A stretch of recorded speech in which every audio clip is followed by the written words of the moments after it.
Good morning. મારું નામ ડોગરિયા ઉમંગ છે. હું ધોરણ 5માં અભ્યાસ કરું છું. એની ઉપરથી શિક્ષકો, વડીલો અને મારા પ્યારા વિદ્યાર્થીઓને મારા કોટી કોટી વંદન. આજે હું તમને નામ તો કહીશ તે વિશે વાર્તા કહીશ, તો શાંતિપૂર્વક સાંભળવા મારી નમ્ર વિનંતી. એક હતો ગધેડો, તેને ગાતા આવડતું નહીં, છતાં ગાવાનો ગાંડો શોખ. કોઈ ગમે તેટલી ના પાડે પણ માને તો ગધેડો શાનો. એ ગધેડો હંમેશા એ જ કહે, ના હું તો ગાઈશ ને ગાઈશ. એ તે સવારે ધોબીનું કામ કરે ને રાત્રે ગમે ત્યાં ફરે ચરે, પરત થતાં પાછો ઘરે આવી જાય. એક દિવસ ખેતરમાં બધા તેને શિયાળ સાથે દોસ્તી થઈ. શિયાળને હવે વાળ ભાંગવા બાબતે શાંતિ થઈ. ગધેડો હષ્ટપુષ્ટ થઈને વાળ ભાંગતો ને ખેતરમાં પડતો અને ચીબડા ખાતો.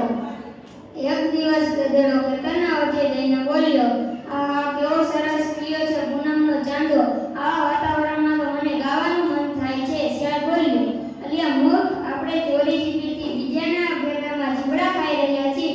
ચોરી કરતી વેળાએ ગીત ગવાય છે. ગધેડો બોલ્યો, આટલી મોડી રાત્રે બધા નિરાંતે ઊંઘતા હશે, બોલ કયા રાગમાં ગાવ.